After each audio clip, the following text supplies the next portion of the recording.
gracias por participar en estas sesiones educacionales de sarcoma. Esta es la 19 sesión y ya llevamos haciendo varias sesiones de diferentes órganos de sarcomas y hoy toca la parte de sarcoma ginecológico. Como empezamos el año, yo primero que todo quisiera dar las gracias a varias personas y asociaciones que permiten que se mantengan estas sesiones. Primero al proyecto Imperas y a la investigadora principal Cleo por mantener la ilusión de este proyecto.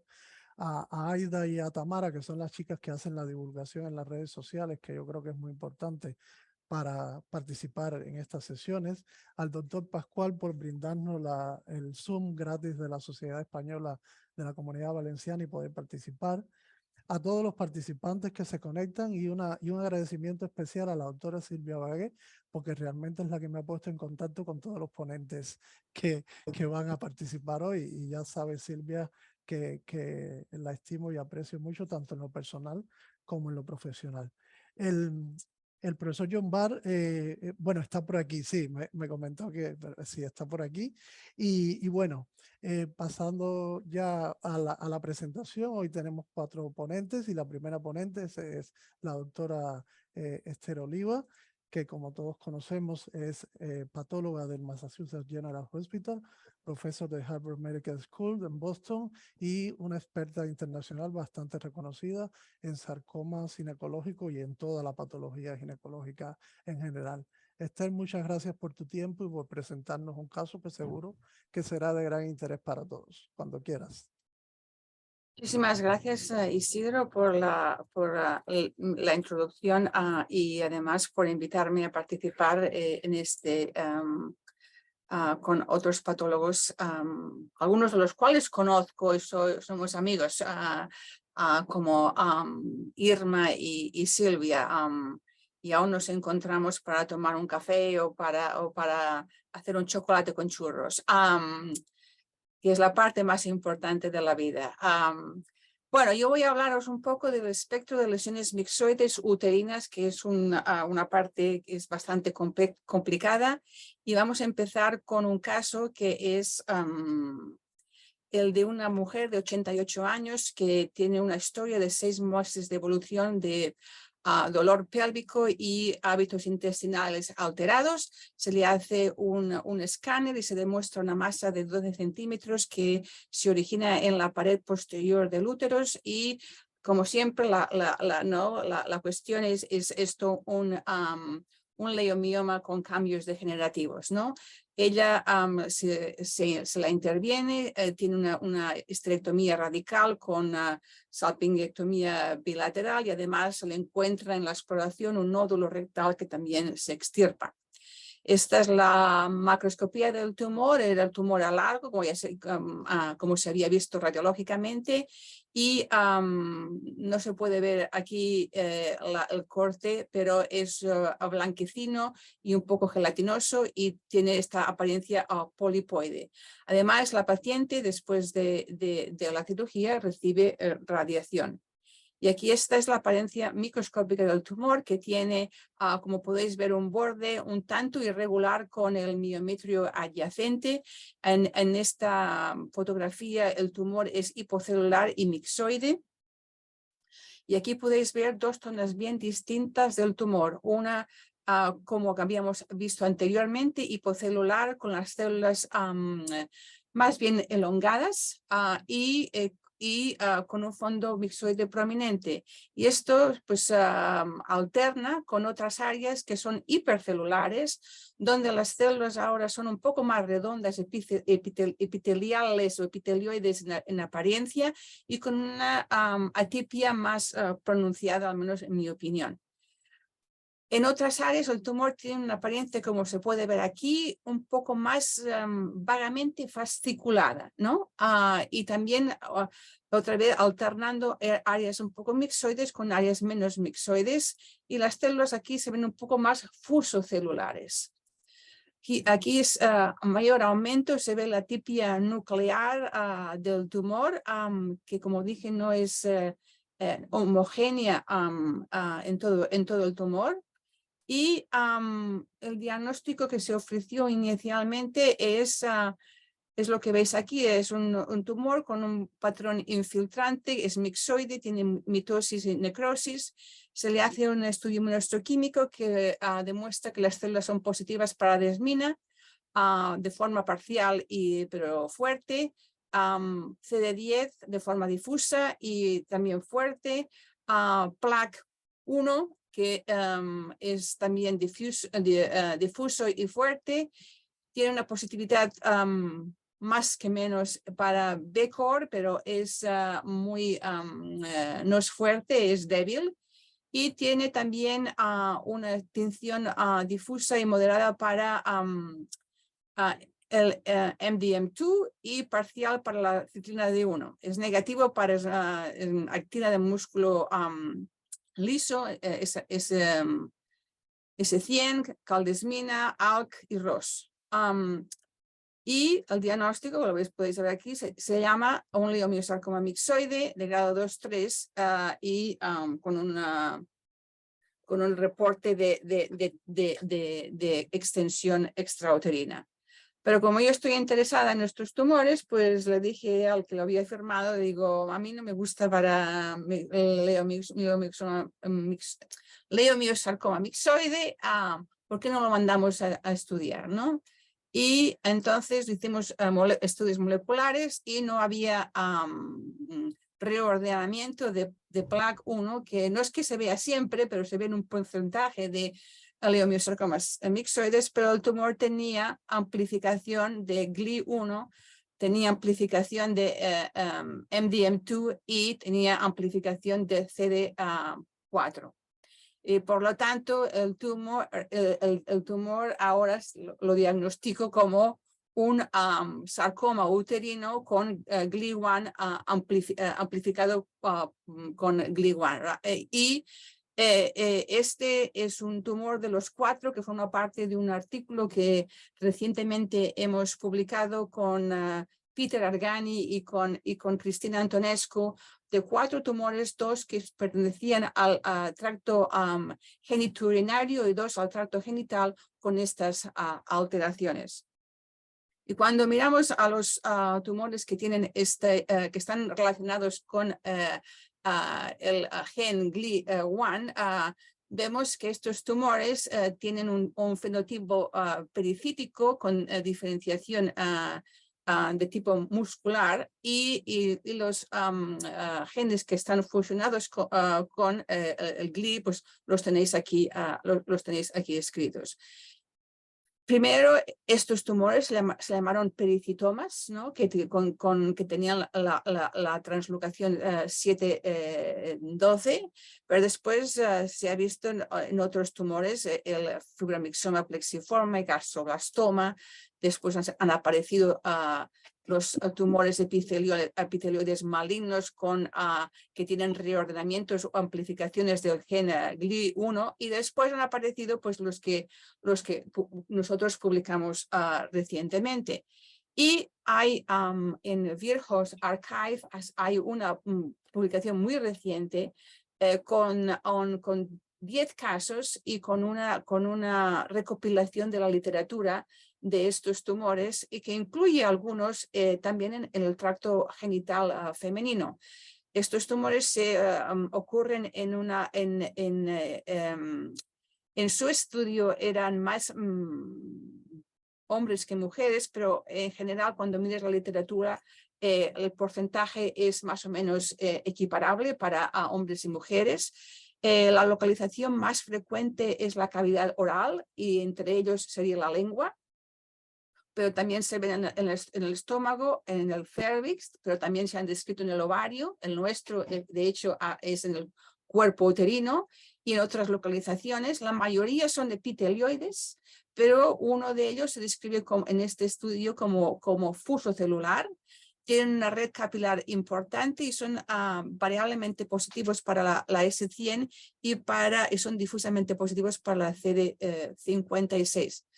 En estos tumores, en general, cuando los miramos, hay más frecuentemente fusiones de GLI1 que amplificaciones. Y cuando hay una amplificación, como ocurrió en nuestro caso, se ve se ven amplificaciones de MDM2 y CDK4. El pronóstico no se sabe demasiado de estos tumores, pero algunos de estos tumores están asociados a recidivas, como diría mi jefe de servicio en Barcelona, el doctor Jaime Prat. No son recurrencias, son recidivas. Y se presenta se consideran que son tumores de bajo potencial maligno. Son malignos, pero no altamente malignos. Y esto me lleva solamente a un poco a hacer un diagnóstico diferencial, ¿no?, de los tumores en el útero que pueden ser mixoides. En el pasado creo que teníamos una lista muy corta de estos tumores, ¿no? Era básicamente los tumores musculares y aquí se acababa la lista. Ahora vemos que, bueno, puedes tener un cambio mixoide en un leiomioma que sea convencional, más frecuentemente durante el embarazo o asociado a un cambio apopléctico con el tumor. Y cuando hablamos de tumores mixoides musculares, pues siempre, yo os digo que by default, tienes que considerar que sea un leiomiosarcoma porque los leomiomas mixoides son rarísimos, ¿no? Pero en el diagnóstico diferencial tenemos el tumor inflamatorio miofibroblástico, que antes no conocíamos, los tumores del estroma endometrial, que tanto de bajo grado como de alto grado, que pueden ser mixoides. Y después ahora tenemos un número increíble de otros tumores que pueden ser mixoides en el útero. Y aquí me olvidé de poner el NTRK, porque tenemos el radiomiosarcoma embrionario, el liposarcoma, el tumor solitario fibroso, el tumor de vaina nerviosa maligno, los sarcomas relacionados con el gen GLI1 y recientemente el grupo del Brigham, como os enseñaré, ha descrito una serie de 15 casos de NTRK sarcomas y uno de ellos tenía cambio mixoide. O sea que cambio mixoide pues, se puede ver en muchísimos tumores. Y después hay un cambio que no se relaciona con un tumor, que es lo que se llama mixoidosis o cambio mixoide en el músculo y que se puede relacionar con el síndrome de Carney o con neurofibromatosis. Es importante tenerlo en la mente como para recordarlo. Este es un leiomioma mixoide pequeño, bien circunscrito, no tiene que tener atipia, no mitosis. Por tanto, el muestreo es esencial en estos tumores. Y esto contrasta con el leiomiosarcoma mixoide, que tiene frecuentemente una superficie gelatinosa, pero puede o puede no ser bien circunscrito. Tenemos aquí la apariencia del tumor, el cambio mixoide es variable. Para mí, lo considero mixoide cuando tiene el tumor más de un 30% de componente mixoide, pero podéis ver que esto varía mucho de observador a observador, de alguna manera. Es más difícil de hacer el diagnóstico de leiomiosarcoma mixoide en comparación a los otros leiomiosarcomas. Y esto es porque algunos de ellos son muy blandos desde el punto de vista citológico, ¿verdad? Y si no tienes atipia citológica y no tienes necrosis, pues tienes dificultad para hacer el diagnóstico de leiomiosarcoma. Y algunos de estos pues tienen una positividad limitada para marcadores musculares. Entonces, otra vez, aunque la gente se olvida de esto, el muestreo de los tumores es importante, ¿no? Este es un tumor que tuve yo cuando yo estaba on call, ¿no?, como residente mayor en el Mass General Hospital. Y lo que hacemos todos, ¿no?, mirar a gran aumento, y a gran aumento no veía ninguna atipia, no encontraba mitosis. Yo pensé, ¿cómo llamo esto, no? ¿Cómo llamo esto? Y el bajo aumento me está dando el diagnóstico, ¿no? Esto es un tumor que está infiltrando el miometrio. Esto tiene que ser un tumor maligno. El tumor estaba creciendo en la vena cava. Esta es la apariencia que algunos de los leiomiosarcomas mixoides van a tener. Entonces, si tienes necrosis o tienes atipia citológica, tienes el diagnóstico del tumor. Pero como os he dicho, en muchos casos eso no ocurre así, y entonces tu diagnóstico se basa en el cuento de mitosis, ¿no?, en el contagio de mitosis. Y hemos visto en el grupo del Brigham nosotros que tumores con menos de 2 mitosis por 10 campos de gran aumento pueden tener recidivas. Se deben considerar como leiomyosarcomas mixoides. Algunos de estos tumores tienen reordenamientos en el gen PLAG1, pero no hay ninguna característica histológica que los haga distintos de aquellos que no lo tienen. Y positividad para este anticuerpo se ve en un 50% de los leiomyosarcomas mixoides, pero un porcentaje menor tiene el reordenamiento. Pero tenéis que recordar que la tinción es positiva también en otros tumores que no son de estirpe muscular.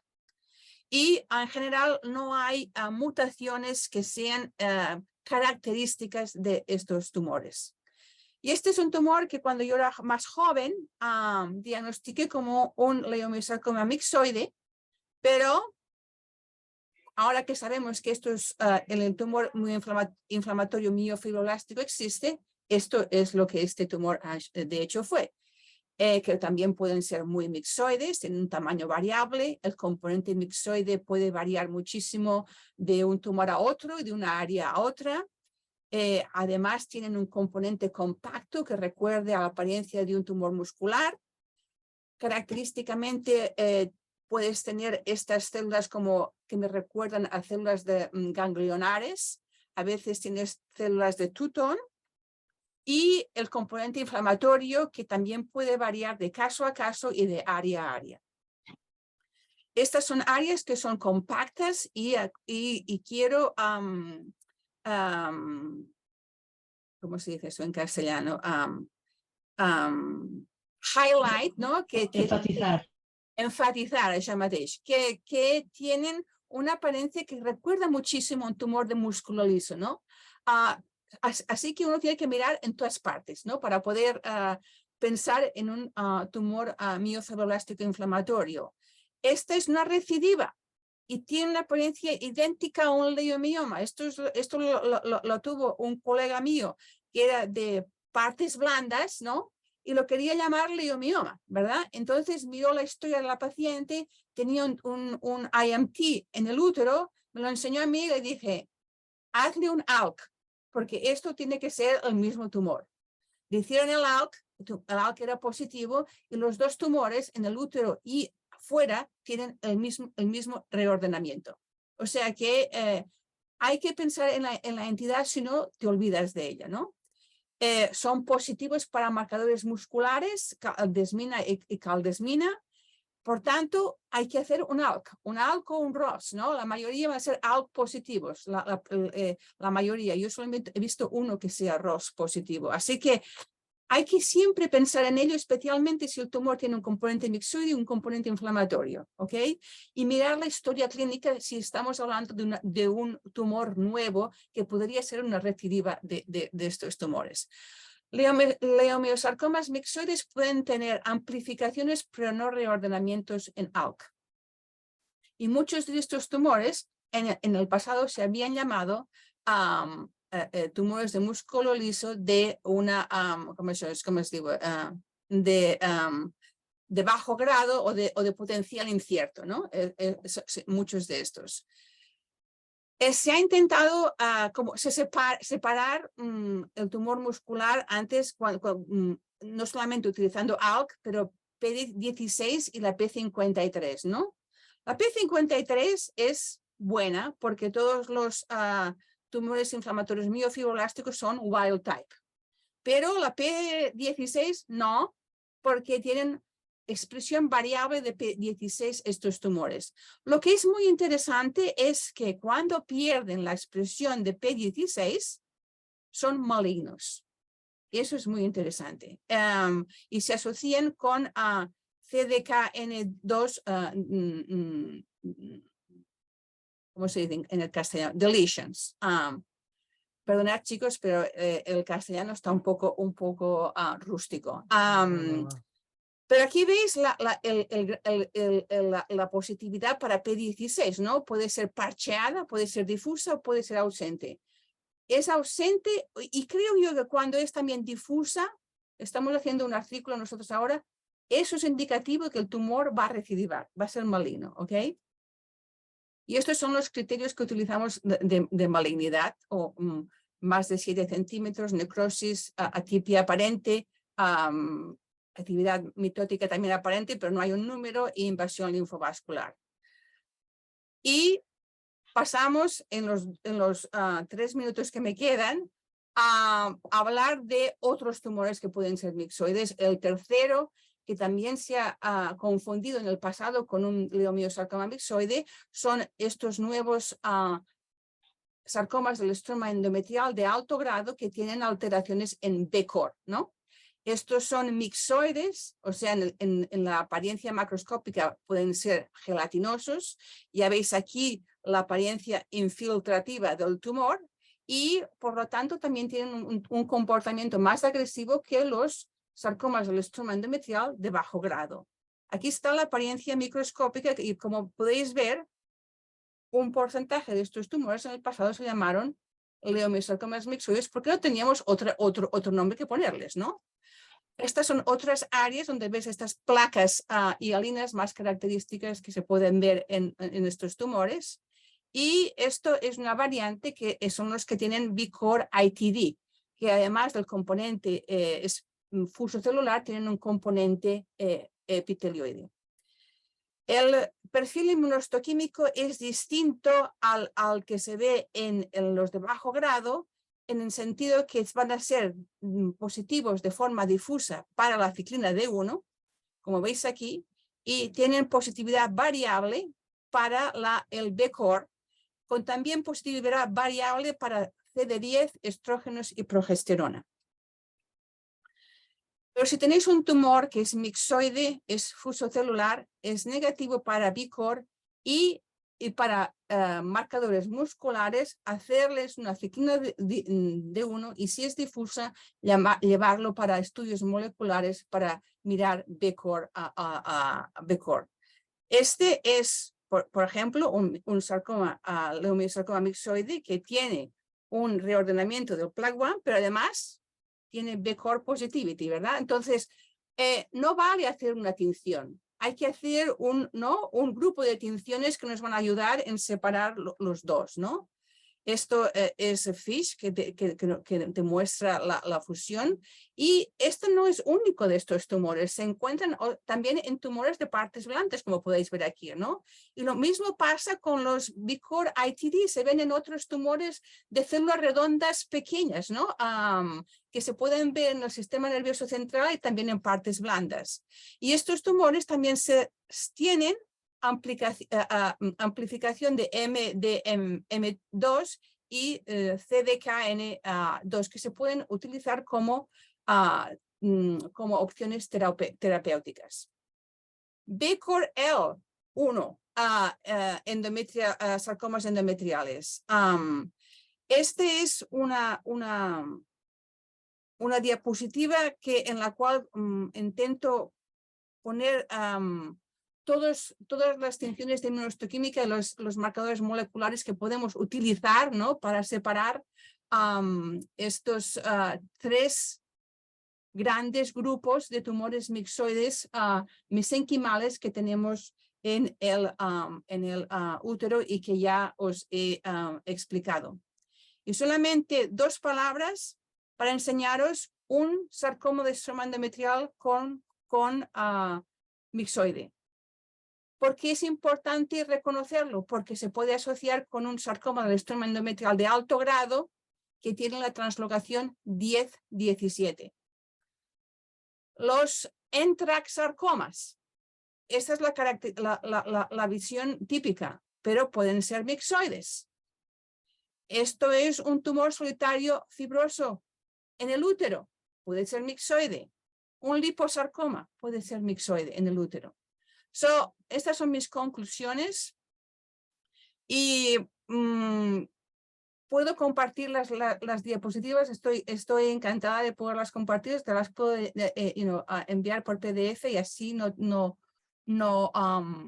digo demasiado, pero hay que siempre pensar en no leomiosarcoma mixoide, ¿qué otra cosa podría ser, verdad? ¿Qué otra cosa? Y hacer un perfil inmunohistoquímico, no utilizar un solo anticuerpo, pero usar un panel de anticuerpos y el muestreo es importante, ¿no? Y mirar otras áreas que pueden ser, que te van a ayudar a hacer el diagnóstico del tumor. Y con esto me despido. Esto es mi querido hospital en Barcelona, donde pasé horas muy buenas, ¿no?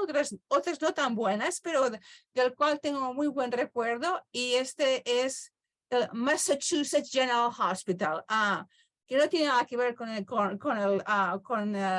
Hospital de la Santa Cruz de San Pau, pero que también me ha ayudado mucho a crecer como patólogo. Muchísimas gracias.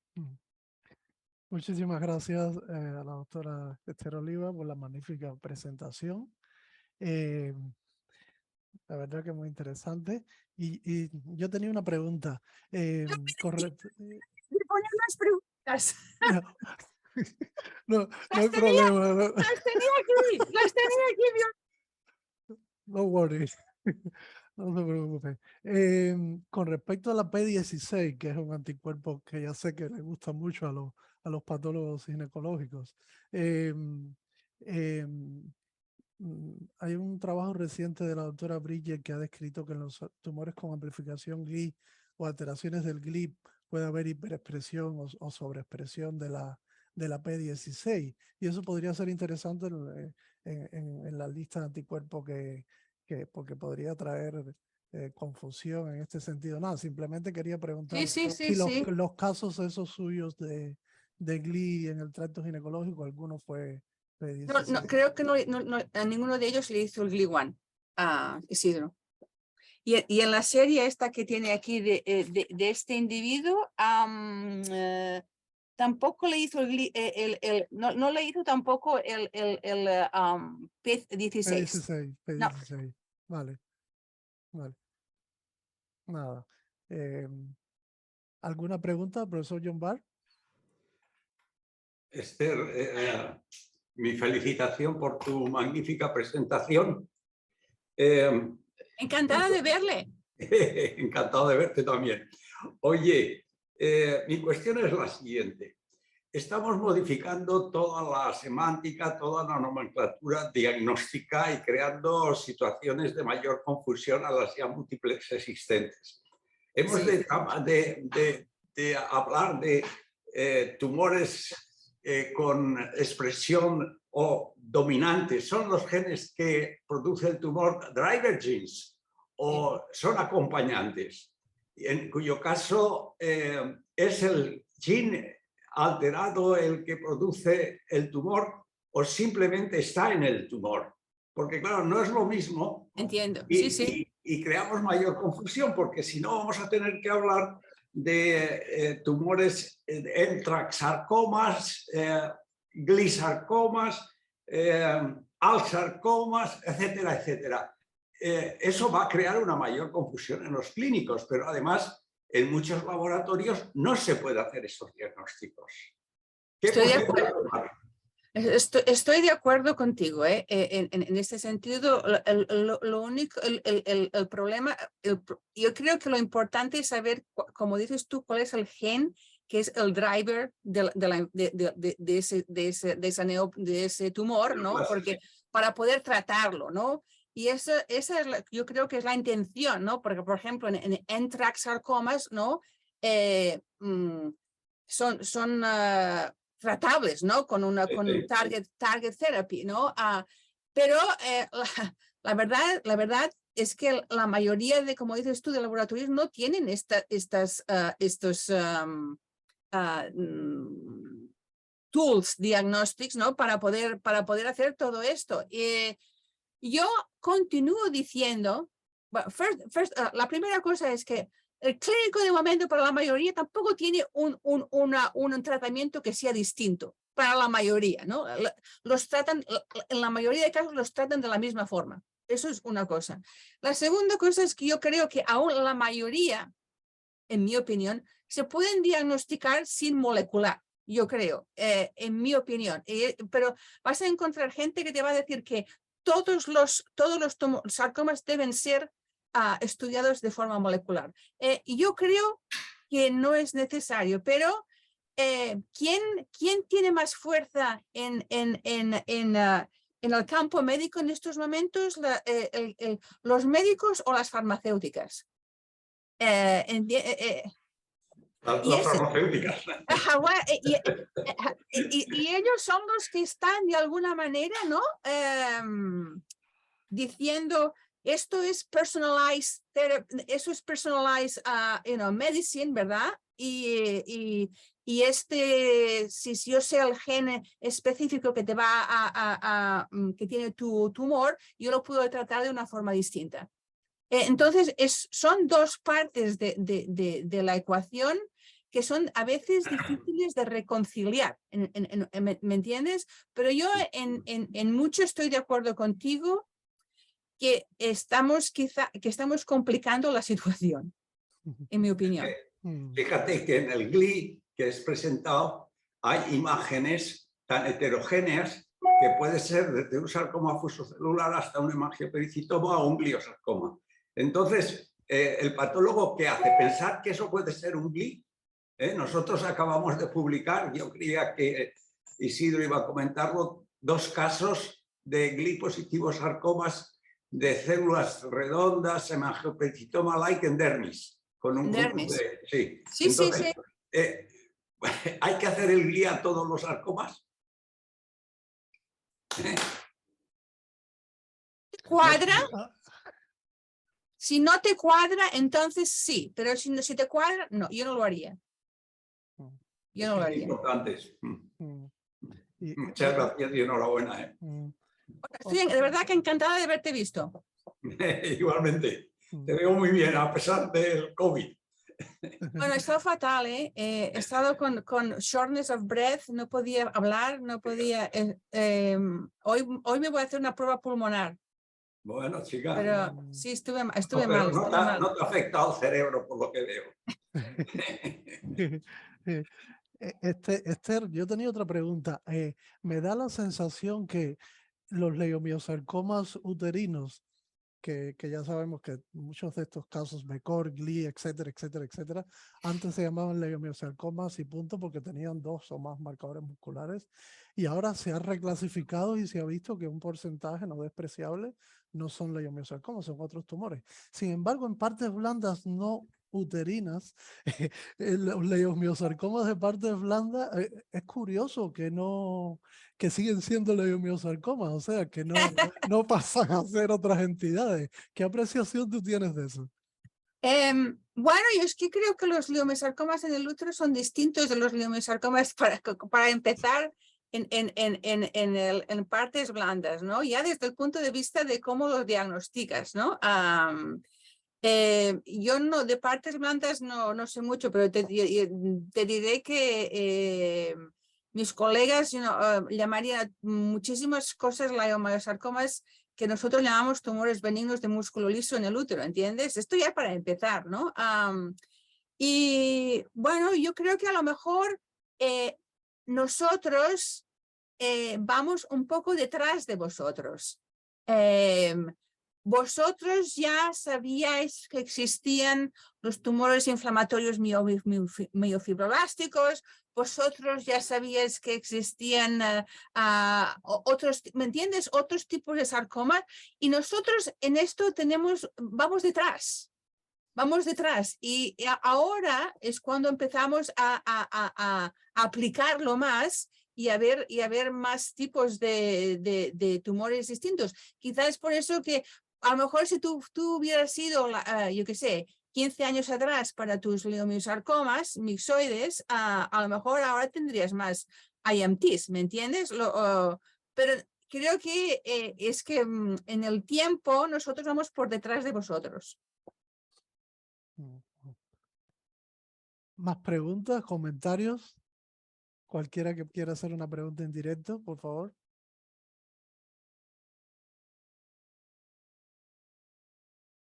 ¿No? Pues nada, Esther, muchas gracias por tu tiempo, por la fantástica presentación y te invitamos a seguir en nuestra sesión para escuchar a los próximos ponentes.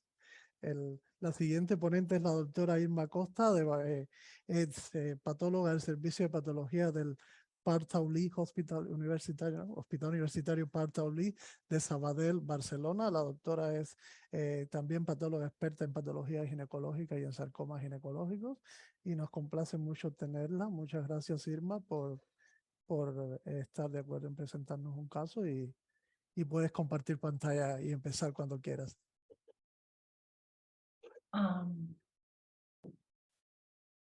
Lo estoy compartiendo bien. Sí, Irma. Perfecto. Sí, perfecto. Bueno, pues ante todo, muchísimas gracias. Buenas tardes a todo el mundo. Gracias, doctor Machado, por permitirme participar en esta sesión tan interesante. Como veis, he cambiado el título oficial por uno un poco más personal, que lo que quiere es expresar lo que siento algunas veces cuando me enfrento a un tumor mesenquimal de tracto ginecológico. Necesito ayuda y concretamente, como veréis en este caso, para el manejo de este tumor, pues se ha requerido y he requerido ayuda de muchos colegas. Bueno, yo había preparado la sesión en inglés. Siento que habrá esta discordancia entre las diapos y la parte oral, ¿no? Pero bueno, ya veo que Esther también lo ha hecho, con lo cual me siento más tranquila. Bueno, el caso se trata de una mujer de 59 años de edad que consulta por un sangrado posmenopáusico y que en la ecografía transvaginal se observa una masa sospechosa de 11 centímetros de diámetro dentro del miometrio, por lo que se le practica una histerectomía con una salpingoforectomía bilateral. El estudio macroscópico pues objetivo esto un gran tumor intramiometrial de color amarillento, de aspecto elástico, con unos márgenes en algunas áreas poco definido, con un área de aspecto necrótico y con un aspecto lobulado, brillante, llamativo. El estudio histológico pues demostró la presencia efectivamente de imágenes claras de invasión del miometrio adyacente por esta tumoración en forma de estos grandes nódulos de células extremadamente densos, constituidos pues, por células que se disponían en un patrón cordonal, en un patrón trabecular, en el que ya destacaba este fondo mixoide que se observaba en todas las secciones de la tumoración. Las células eran de un tamaño pequeño, mediano, y se disponían en áreas pues así como en nidos irregulares, siempre con esta matriz mixoide de fondo, y en otras alrededor de estructuras vasculares, algunas de tipo capilar, algunas de tipo arteriolar, presentando núcleos vesiculares con nucleolo, escaso citoplasma eosinófilo, y algunas figuras de mitosis de hasta 4 porticampos de gran aumento. Se evidenciaron imágenes de invasión vascular y se constató y se confirmó la presencia de necrosis tumoral. Yo no sé, igual tengo que hacer esto más pequeño, ¿no? Así, vale. Bueno, estas serían las características histológicas de esta neoplasia. Pues parecía un tumor uterino con características morfológicas de malignidad, con márgenes invasivos, con invasión vascular, con necrosis tumoral, con un patrón trabecular bastante uniforme de células epitelioides con una moderada tipez citológica y en la que era llamativo el fondo mixoide. Si quieres puedes pasar la primera multiple choice questions. Voy. Sí. Bueno, desde el punto de vista patológico, ¿cuál de estas entidades sería la que más os cuadraría, ¿no? Un leiomiosarcoma epitelioide, un sarcoma del estroma endometrial de bajo grado, uno de alto grado, un pecoma, o todos ellos son una opción. Vamos a esperar 2 o 3 segunditos para cuando haya votado más o menos la mitad, podemos. Cuando tú quieras, sí, me dices. Bien. ¿Finalizo? Sí, Voy a sí, finalizar, perdón. voy a Sí, finalizar y voy a compartir los resultados. vale, Esos son los vale, resultados. perfecto. Sí, sí. Bueno, son preguntas bastante filosóficas, ¿eh? O sea que, bueno, efectivamente, de acuerdo pues a la clasificación de la OMS de los tumores mesenquimales, tanto uterinos como del tracto ginecológico inferior, se podía realizar una primera aproximación histológica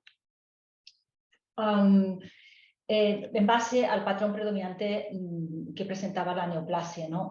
En nuestro caso, el patrón predominante parecía ser epitelioide mixoide, y entonces el diagnóstico diferencial histológico que se realizó en aquel momento desde el punto de vista morfológico pues fue el de las entidades que habéis comentado, ¿no? Y que se han comentado en la pregunta, y que algunas de ellas ya Esther ha dado pues mucha información, ¿no?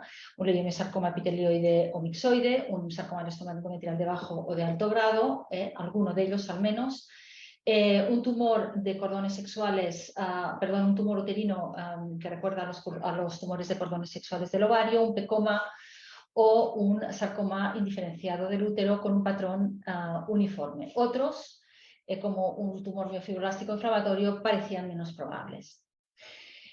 Aunque todos estos tumores tienen una presentación clínica similar, hay que recordar que el potencial maligno, el comportamiento biológico y las implicaciones clínicas que tienen son muy diferentes. El más frecuente de ellos es el leiomyosarcoma uterino, que aún así representa solo del 1 al 2% de las neoplasias malignas del útero, y que dentro de las variantes que se reconocen, la convencional epitelioide o la mixoide, probablemente la forma mixoide sería la que nos plantearía más diagnóstico diferencial en nuestro caso. Las tres tienen unos criterios diagnósticos muy bien establecidos por la OMS, y son tumores que se caracterizan, como ya se ha comentado previamente, por expresión de marcadores musculares, el más específico la Echecka-Lesmon, y que aunque esta expresión pues, puede ser difusa y extensa, a veces puede ser focal y débil.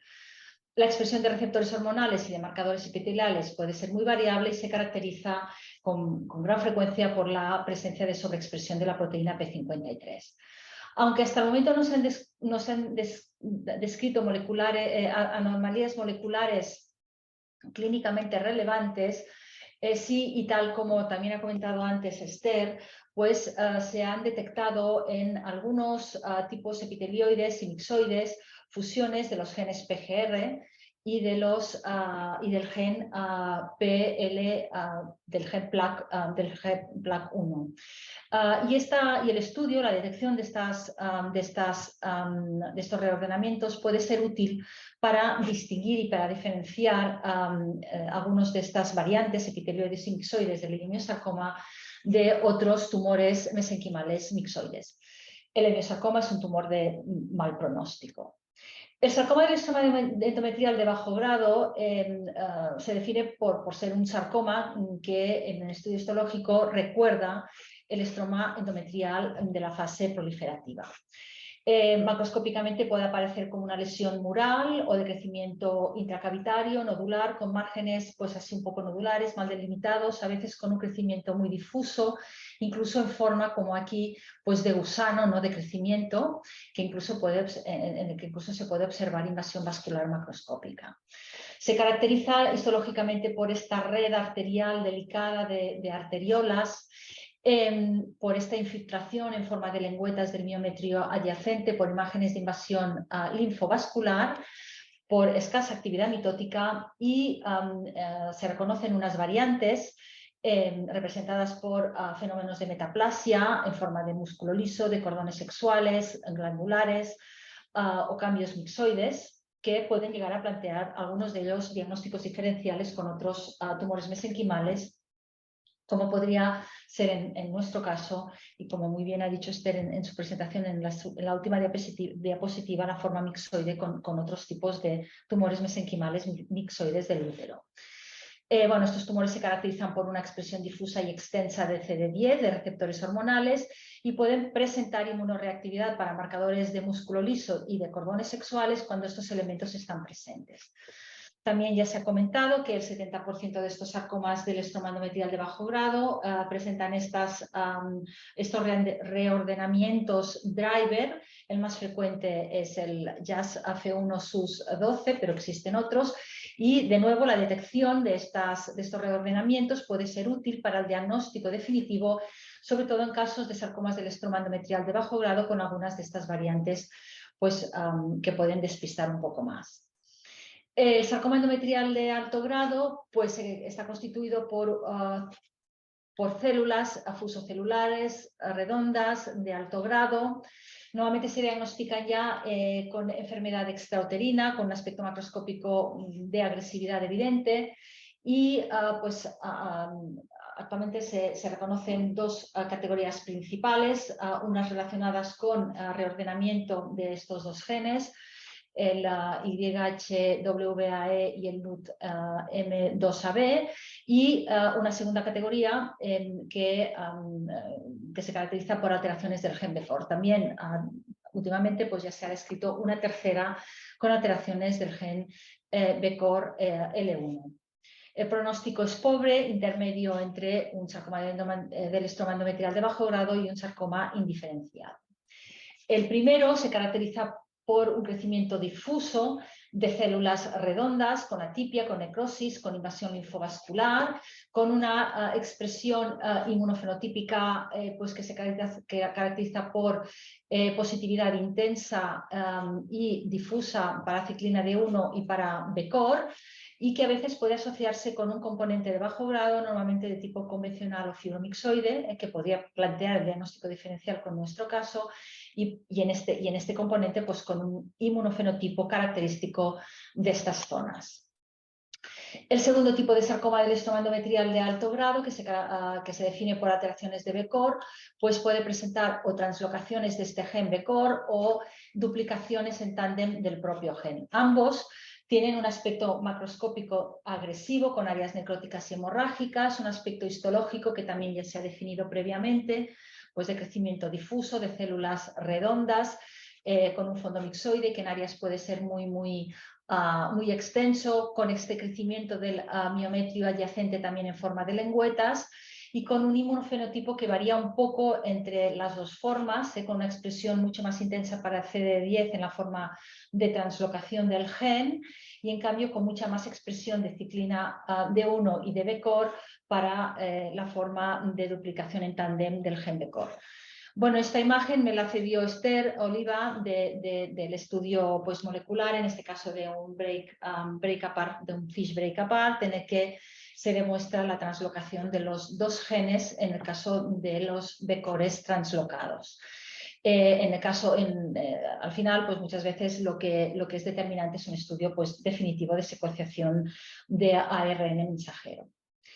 El UTROSC es un tumor que fue descrito en 1976 por Clemenin Scali como un tumor uterino que presenta patrones morfológicos que parecen o que recuerdan a aquellos de los tumores de cordones sexuales del ovario. Son poco frecuentes, aunque macroscópicamente se ven bien delimitados, microscópicamente muestran muchos de ellos ya imágenes de invasión del miometrio adyacente. Pueden tener una variedad de patrones, muchas veces más cordonal, más tubular, que recuerdan más a un tumor de cordones sexuales, a veces recuerdan más a un tumor de células de la granulosa del adulto, más sólidos, pues aquí con infiltración de glándulas, con algunas células con citoplasmas vacuolados, otras que recuerdan a células de Leydig. El estudio inmunohistoquímico es bastante polifenotípico, destacando pues, la expresión de marcadores de cordones sexuales, pero también pueden expresar marcadores epiteliales de músculo liso, receptores hormonales y una CD10 variable. Hasta hace poco no se reconocían pues, características moleculares en estos tumores UTROSC, pero pues, ya desde hace un año y en estos primeros estudios presentados por los doctores Dickinson y Croce, se describieron unas translocaciones recurrentes en estos tumores UTROSC que afectaban los genes NCOA2-3, en este caso pues, se describieron fusionados con SR1 o con GREP1, y otros, y en este otro artículo, pues fusiones también del gen GREP1 con el ACTNN1. Todos los estudios moleculares realizados en el UTROSC no muestran alteraciones características de otros tumores mesenquimales característicos del útero o de cordones sexuales. El PEComa forma parte de la familia de las neoplasias mesenquimales constituidas por células epitelioides perivasculares que expresan marcadores de músculo liso y melanocíticos. Se caracterizan por este crecimiento de células de células con un citoplasma eosinófilo o claro en nidos, con un núcleo pues redondo, con una trama vascular hemangiopericitoma-like, con variables mitosis, con presencia y que pueden llegar a presentar pues esto pigmento melánico y que característicamente muestran en el estudio inmunohistoquímico pues marcadores melanocíticos, el más sensible, el HMD45. Existen los criterios de malignidad, bien definidos también por la OMS, pues, que permiten catalogar a estos PEComas pues, como malignos. Se reconocen dos tipos hoy día de PEComas según las características moleculares, unos asociados a mutaciones de los genes de la esclerosis tuberosa y otros asociados a reordenamientos del gen TCE3 con significación predictiva. El sarcoma del indiferenciado uterino es un diagnóstico de exclusión que se hace en sarcomas uterinos cuando no se puede determinar una diferenciación a una línea celular específica. Son tumores también pues con características macroscópicas de agresividad, de invasividad y con enfermedad extrauterina en el momento del diagnóstico. Clásicamente se diferenciaban entre las formas uniformes y pleomórficas, pero el término de uniforme hoy en día se está pues, descartando, ya que muchos de estos sarcomas indiferenciados uniformes, pues cada vez más con los estudios moleculares, pues van dando lugar a entidades más concretas, más bien definidas, y que salen, por tanto, de este fondo de saco que podría considerarse el sarcoma indiferenciado del útero. Bueno, con estas premisas se realizó un estudio inmunohistoquímico en nuestro caso, con marcadores musculares, marcadores de cordones sexuales, marcadores melanocitarios, ciclina D1, marcadores epiteliales, marcadores del estroma endometrial, y otros para descartar otras posibilidades que no estaban tan contempladas en el diagnóstico diferencial histológico. Todos los marcadores musculares de cordones sexuales, el CD10, la ciclina D1 y los marcadores epiteliales fueron negativos, observándose únicamente inmunoreactividad para vimentina, CD99, receptores hormonales y una Ki67 positiva en el 30% de las células tumorales. El resto de marcadores también fue negativo y, por tanto, este inmunofenotipo no era consistente con las formas específicas descritas de tumores mesenquimales, con lo que bueno, nos quedábamos con este sarcoma indiferenciado, ¿no? Uterino, que de alguna forma nos comportaba tener que excluir alguna forma o algún tipo de reordenamiento de transcritos de fusión. Si quieres puedes poner la segunda diapositiva, Isidro. Enseguida.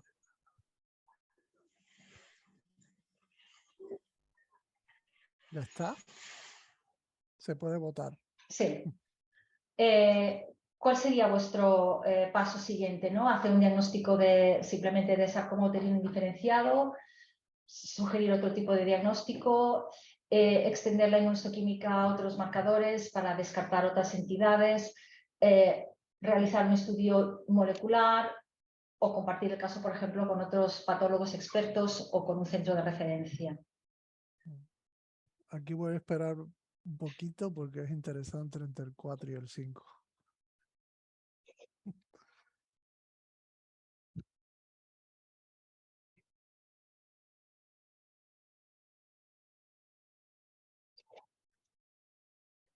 Ya ha votado el 50%. Vale, pues si Voy quieres. a compartir. Estos son los resultados. Bueno, muy bien. Perfecto. bueno, pues la mayoría, pues esto, ¿no? Realizar un estudio molecular.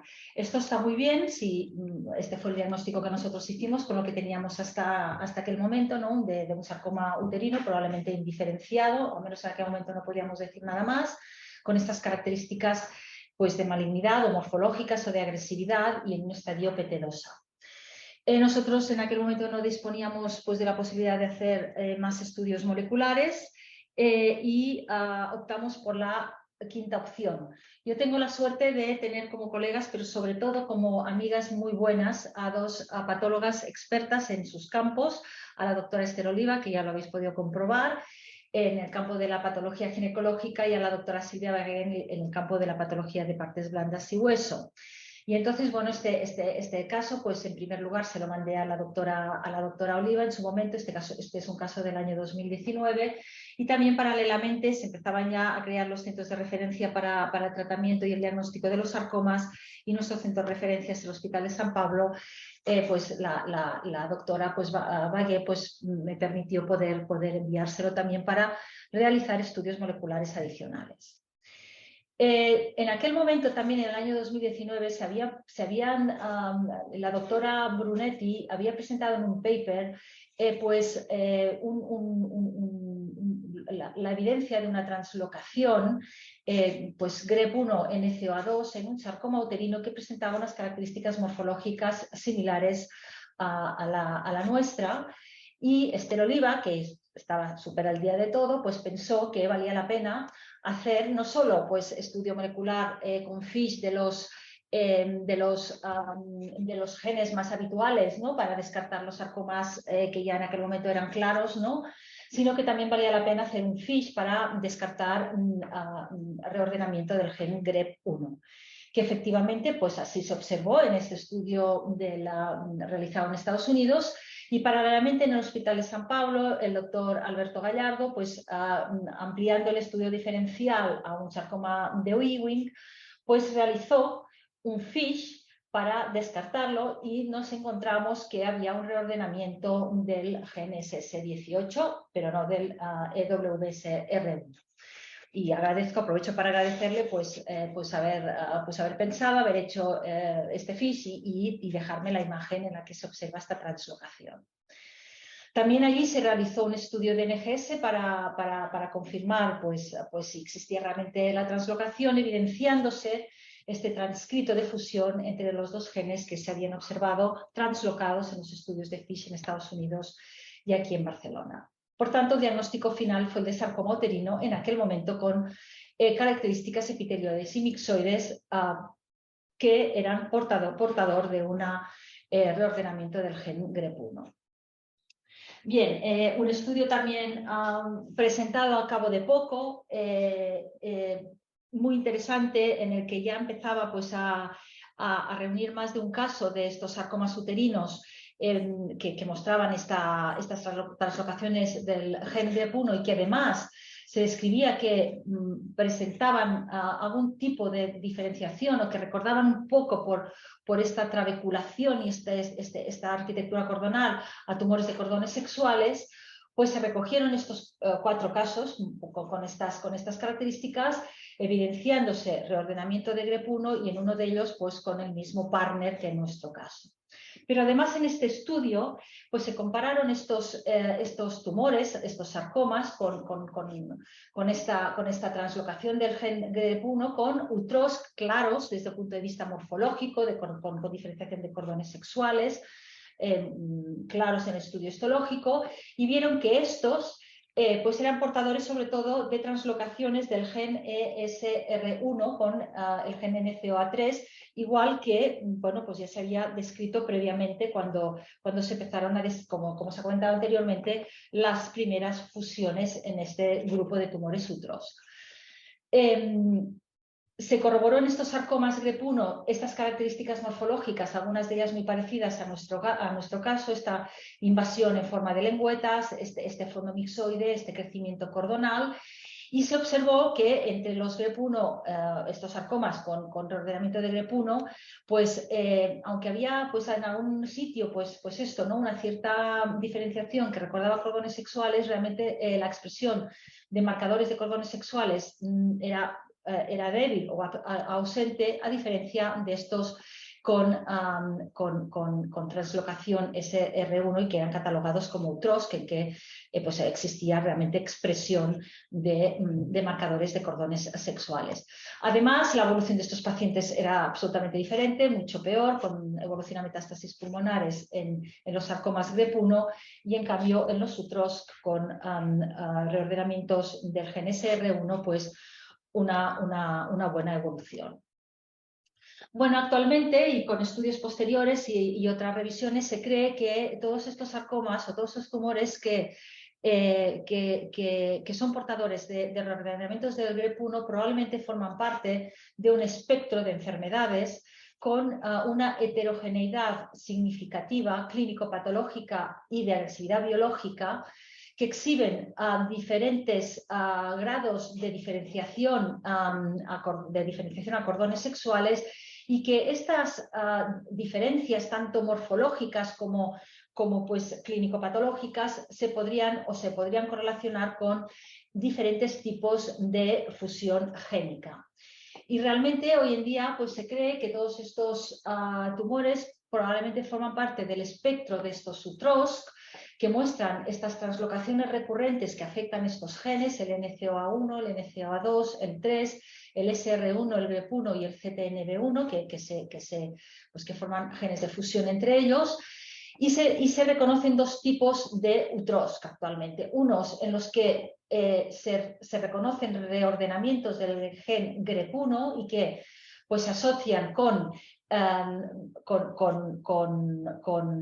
un peor pronóstico, con mayor agresividad biológica, y los que se asocian con un reordenamiento del gen SR1. Estos realmente son los que, desde el punto de vista histológico, recuerdan más a los clásicos UTROSC, con un aspecto de cordones sexuales, con áreas que recuerdan a tumores de células de la granulosa o tumores de células de Sertoli, con expresión de marcadores de cordones sexuales, a diferencia de estos GREP1, en que el aspecto morfológico es mucho más inespecífico y en que la diferenciación a cordones sexuales también no es tan evidente. Probablemente, si tuviéramos que volver a reubicar este caso nuestro, quizás lo podríamos ubicar dentro de estos UTROSC con reordenamiento del gen GREP1, después, pues al cabo de los años, ¿no? Y de todos estos conocimientos que los estudios moleculares nos han aportado. Esto es un tema pues, que no sé, que incluso me gustaría luego que la doctora Oliva nos dijera qué piensa. Bueno, si quieres puedes pasar la tercera ya y la última y acabo. Voy.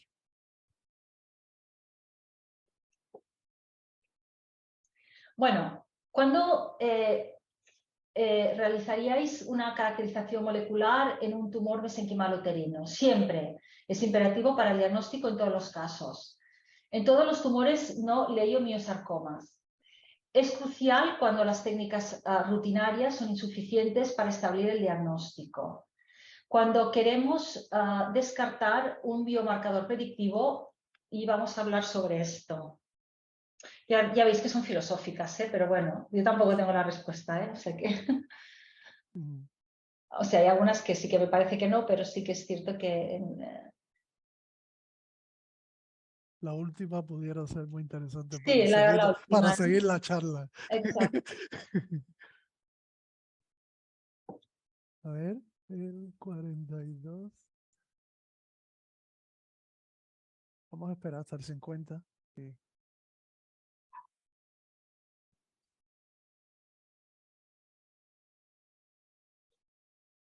Vale, pues con el 50% voy a compartir los resultados. Muy bien, bueno, está bien, ¿no? Cuando realmente no podemos acabar de establecer un diagnóstico, pues es cierto que vale la pena, ¿no? Como siempre, esto dependerá mucho también de la disponibilidad que tenemos para realizar estas pruebas. Yo, como he dicho, he tenido la suerte de poderlo compartir, porque si no me habría quedado probablemente en un sarcoma uterino indiferenciado con un patrón más uniforme. Pero sí que es cierto que en la mayoría de las neoplasias mesenquimales uterinas primarias, como ha dicho Esther, el diagnóstico se basa en características y en criterios morfológicos e inmunohistoquímicos pero a veces estos criterios pueden ser superponibles o no consistentes. Y en estos casos realmente los estudios moleculares nos pueden ayudar, ya que pueden reconocer estos genes de fusión específicos que hemos conocido. Tengo que decir que en aquel momento el glial pérez aún no estaba descrito, que probablemente lo tendríamos que haber metido en el diagnóstico diferencial. Y que pueden ser no tan solo diagnósticos, sino también, como se ha comentado antes, y como en algunos de los casos, como en un PEComa, no pueden tener valor predictivo, ¿no? Los estudios moleculares estos últimos años nos han permitido reconocer pues, formas de tumores mesenquimales como los asociados a déficit de SMARC4, los ENTRAC, como se ha comentado, pues, que nos han dado pues, la posibilidad de describir entidades, ¿no? Y ya, pues mi última diapositiva es esta. Yo realmente realizaría estudios moleculares y creo que deberíamos todos poderlos realizar, y por eso IMPERAS creo que es un proyecto que hay que agradecer y que tiene mucha utilidad en estos casos. Es excluir entidades, ¿no? que pueden incluirse en algunas de las variantes de los sarcomas del estroma endometrial de bajo grado, para diagnosticar sarcomas del estroma endometrial de alto grado con patrones morfológicos que sugieren alguna entidad, como los asociados a alteraciones de DECOR, por ejemplo, para confirmar el diagnóstico. Para diagnosticar tumores mesenquimales uterinos que tengan unas características ambiguas, morfológicas y de inmunofenotipo. Y sobre todo, yo creo, cuando realmente existe la posibilidad de descartar la presencia o de confirmar la presencia de un biomarcador predictivo. Y nada, con esto doy las gracias a todos vosotros, a mis compañeros también del Departamento de Patología del Hospital de Sant Pau, que sin su apoyo constante y sus conocimientos, pues es imposible no ir avanzando en el conocimiento. Gracias. Muchísimas gracias, Irma, por tu excelente presentación y por este caso tan bonito. Yo quería hacerte dos preguntas, bueno, más bien comentarios filosóficos también y preguntas, que yo creo que cada día la vida nos demuestra más que la localización importa bastante, porque, por ejemplo, yo tengo un sarcoma fusocelular en el útero o en partes holandas y pienso que pudiera ser un sarcoma sinovial y le hago un FIS de SS18 o un tumor en otro sitio y le hago un FIS de NR4A3 porque pienso que puede ser un condrosarcoma mixoide extraesquelético, y en dependencia de la localización el diagnóstico puede ser totalmente diferente, y tú lo has muy bien demostrado en este caso, que tenía el reordenamiento SS18 típico del sarcoma sinovial en un sarcoma uterino. Eso por ahí para empezar, o sea que la localización sigue siendo fundamental y clave para el diagnóstico. Y hay una pregunta que nos hace nuestro oncólogo ginecológico de aquí, que es que si debemos quedarnos tranquilos con un diagnóstico de sarcoma indiferenciado. A ver, el sarcoma, según todas las guías, y este es lo que yo tampoco veo tantos sarcomas indiferenciados, pero según lo que se aconseja es que ante el diagnóstico de un sarcoma uterino indiferenciado, sobre todo estos que muestran ese patrón uniforme, normalmente los sarcomas indiferenciados uterinos pleomórficos, que no muestran que no muestran ningún tipo de diferenciación inmunofenotípica, el Steroliva también nos puede ayudar en esto, pues en estos pues normalmente el pronóstico va a ser malo, va a ser un tumor que va a evolucionar y tiene mal pronóstico, y como también se ha dicho previamente, el tratamiento es muy parecido en todos los casos. Pero en estos casos en que hay este aspecto más monomórfico y en el que quizás sí que podríamos ir descartando algunas formas que pueden tener esta significación predictiva, valdría la pena hacer en todos ellos estudio molecular. Yo sí que lo creo. No sé qué es lo que sobre todo pues esto, ¿no? Descartar pues esto, un tumor en TRAC, uno de estos con aunque muchos de ellos ya morfológicamente te lo hacen sospechar, ¿no? Como los COL1A, que son bueno, tienen características morfológicas un poco más diferentes. No sé qué pensáis el resto, pero Pero yo creo que siempre, que en estos momentos y con la disponibilidad de poder hacer un Archer en estos sarcomas debería hacerse. Esta es mi opinión. Pero entiendo que a veces no puede hacerse por lo que sea, ¿no? No sé, Esther, ¿qué piensas? Bueno, yo para mí un sarcoma indiferenciado, básicamente como ha escrito Irma en su presentación y como yo también lo tengo escrito, pues es un diagnóstico de exclusión, ¿no? Y por lo tanto, primero tienes que intentar cuadrarlo en un tumor que los que tú conozcas, ¿no?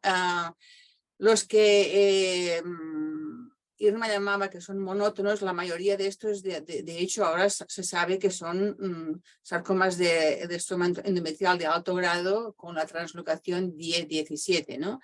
Y bueno, en general, ¿no? En general, bueno, se dice, al menos los chicos de partes blandas dicen, ¿no? Que cuando tienes un tumor que es monótono, ese es el que va a tener la fusión, ¿no? El que es pleomórfico no lo va a tener. Entonces, eso yo lo he aprendido de mis colegas. Entonces, bueno, pues eso es algo que te da para pensar, ¿no? Ya para enfocar tu diagnóstico diferencial de entrada, ¿no? Yo creo que lo que tú has dicho, Isidro, es muy importante.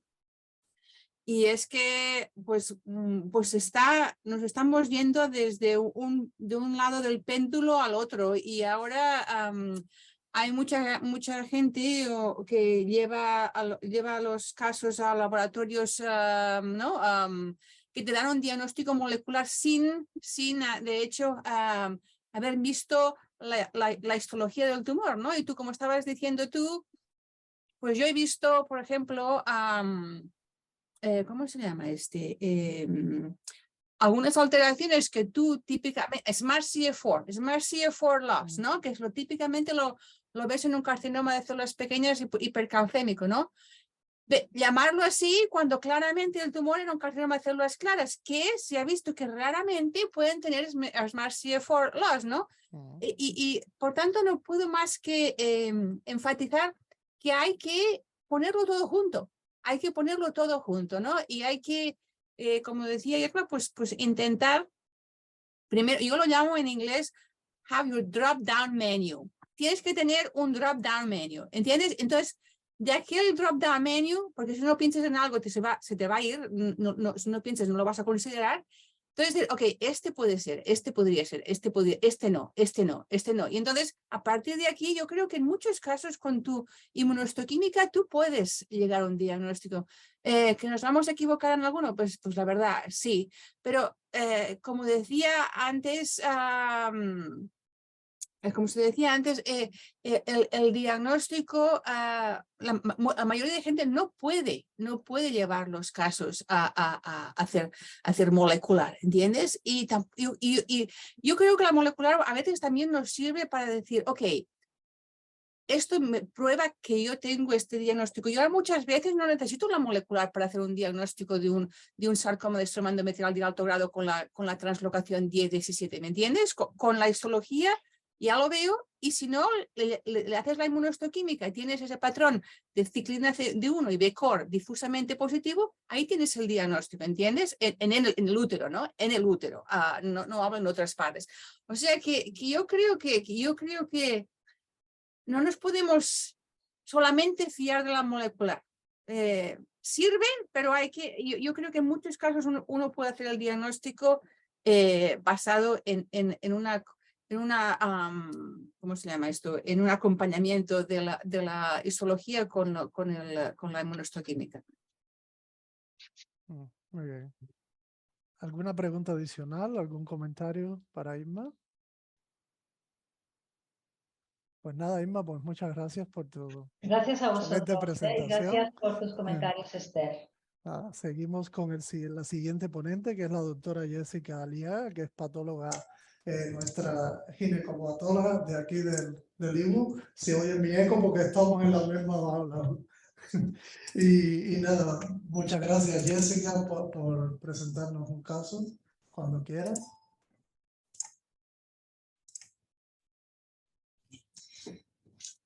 Muchas gracias por haberme invitado a esta sesión.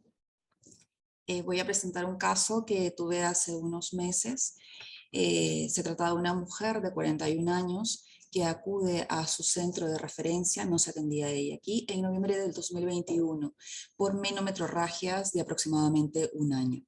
Le diagnostican un mioma intracervical muy cerca al istmo de 20 milímetros y otro submucoso de 24 en cara anterior. Le realizan una biopsia endometrial teniendo como resultado un endometrio descamativo. Inicia Primolut. La paciente acude en febrero del 2029 al mismo centro porque presenta una masa sólida exofítica de 2 centímetros que asoma por el cérvix. El diagnóstico es de un mioma parido con un pedículo de 8 milímetros. La programan a una histeroscopia quirúrgica, la cual se realiza en mayo de 2022, efectuándose una miomectomía por histeroscopio. La paciente permanece en su centro de referencia 2 meses más con la realización de pruebas, de imágenes y además con un diagnóstico histológico presuntivo ya, y decide atenderse en nuestro centro, por lo cual pasa a un comité de tumores ginecológicos y nos remiten un bloque aparentemente de toda la lesión que se había resecado en mayo del 2022. Pues de ese bloque hacemos un corte y vemos que se trata de una lesión de morfología aparentemente nodular, de bordes irregulares, con áreas densamente celulares y otras con menor celularidad. Observamos también que la presencia de pequeñas estructuras vasculares y áreas hialinizadas. Y a gran aumento vemos que estas zonas que nos parecían densamente celulares, pues son, es una celularidad de tipo epitelioide que forma diferentes estructuras, forma nidos, forma trabéculas y forma cordones. Entonces, simplemente con la hematoxilina eosina y viendo que esas estructuras en realidad ocupan casi la totalidad de la lesión que nos llegó a nosotros, pues, Isidro, ¿qué pensarían simplemente con la hematoxilina eosina? Que esto se trata de un nódulo del estroma endometrial. En realidad no se puede diferenciar muy bien la transición endometrio-miometrio, al menos en estos cortes. Piensan que se trata de un sarcoma del estroma endometrial de bajo grado con una diferenciación especial de tipo de cordones sexuales.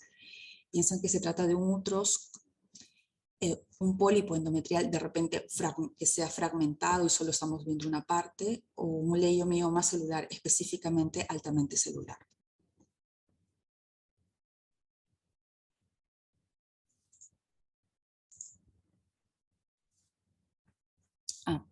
Pues bien. Pues bien, fue de esa forma más o menos el planteamiento diagnóstico que tuvimos.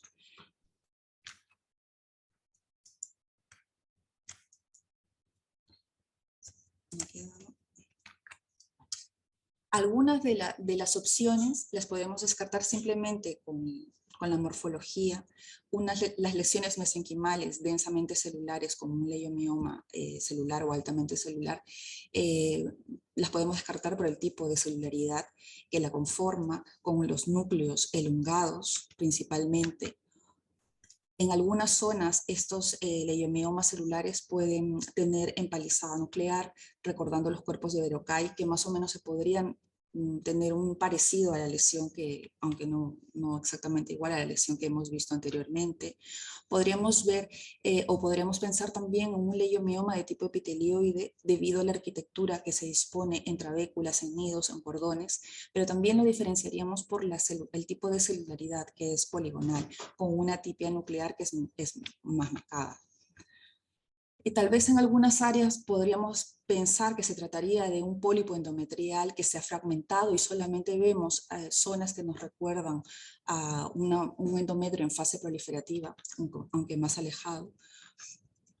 O también ya yendo a las lesiones del estroma endometrial, podemos pensar que se trata de un nódulo del estroma endometrial que tiene una diferenciación de tipo de cordones sexuales. lo cual no podemos asegurar porque no tenemos la lesión al menos completa hasta ese momento. Y debido a que este nódulo del estroma endometrial se caracteriza específicamente por tener bordes regulares, con algunas irregularidades que podrían llegar hasta 3 milímetros, la celularidad nos recuerda a una celularidad de un estadio proliferativo, y también podríamos ver tal vez algunas áreas hialinas o trabeculares en ella. Estas tres opciones las primeras tres podríamos descartarlas. Para el descarte del nódulo del estroma endometrial con diferenciación tipo hormonas sexuales tendríamos que tener la lesión completa y un estudio detallado de los bordes de dicha lesión. Y hasta este punto, preguntados. ¿Qué información consideraríamos de mayor ayuda para el diagnóstico?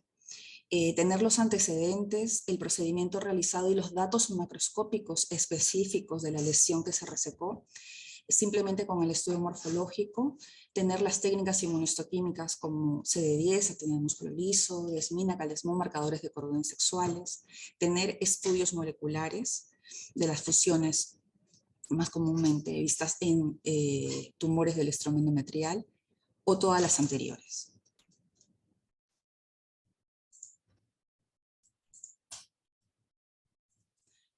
Muy bien, perfecto. Esto es una unión de todos los de todas las opciones, es lo que nos permitiría llegar al diagnóstico final.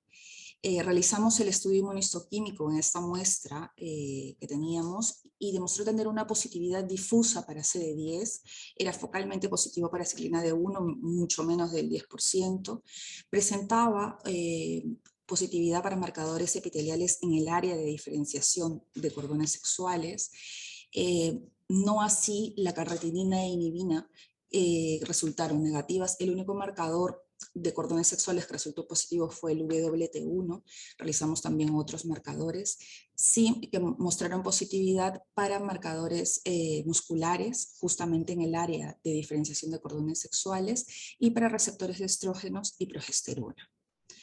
La paciente pasó posteriormente por la exploración ginecológica, la cual no resultó contributoria, los antecedentes de ella tampoco, y el informe de imágenes de segunda opinión tampoco, porque no observaban lesiones. En el centro de referencia a la paciente se le había realizado un estudio de extensión, el cual no mostraba lesiones a distancia. Entonces se decide hacer una histerectomía con doble anestectomía y nos llega a nosotros la pieza. A la apertura del útero vemos una lesión de aspecto polipoide ubicada en la cara lateral derecha uterina, rodeada por un coágulo hemático un poco cercana al istmo. Aproximadamente esta lesión medía 1.5, 1.3 centímetros. En el estudio histológico tenemos algunos cortes porque se encontraba fragmentada. Vemos que tiene una morfología aparentemente polipoide que depende del estroma endometrial, que está acompañada por granulomas con centro necrótico probablemente del procedimiento, o estamos en la zona donde se realizó el procedimiento anterior, y se mantiene todavía ciertas áreas de diferenciación de cordones sexuales con algunas áreas hialinizadas.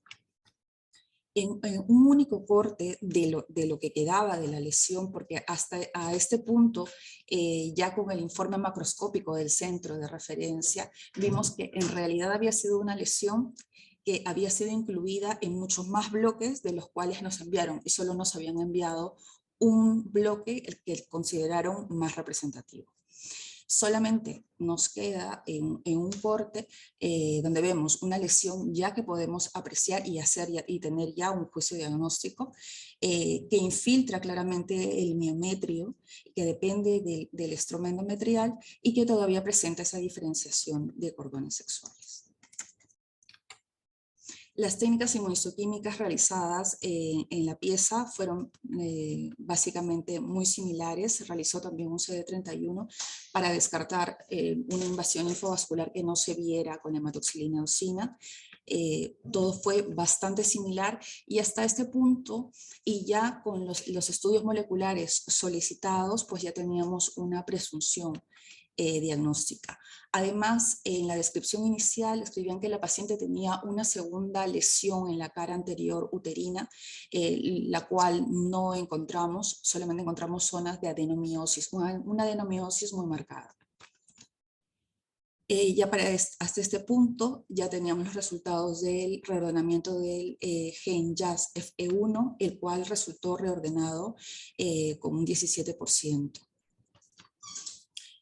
Ya hasta este momento, pues nuestro diagnóstico ya estaba hecho, se trataba de un sarcoma del estroma endometrial de bajo grado con diferenciación de cordones sexuales.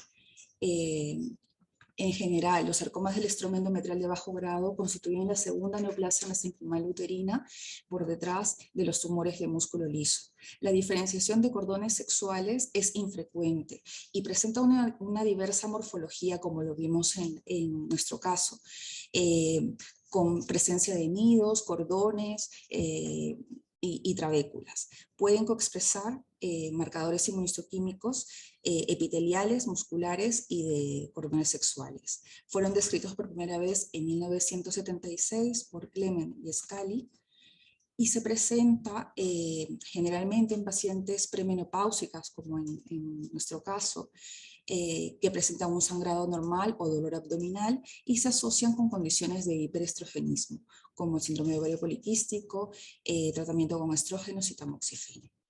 En la macroscopía vemos masas polipoides intracavitarias o intramurales de bordes bien definidos pero infiltrando el miómetro adyacente. Pueden alcanzar un tamaño de hasta 10 centímetros y son sólidos, carnosos, amarillentos o grisáceos. Y también se pueden ver áreas de necrosis y hemorragia. En la parte microscópica, como ya se había escrito anteriormente, pues esta diferenciación de cordones sexuales puede tener diferentes morfologías. La tipia citológica es leve y tiene un bajo recuento mitótico. En realidad, en este caso, el recuento mitótico fue de una mitosis en 10 campos de gran aumento. La diferenciación de cordones sexuales puede ser focal o puede ser extensa.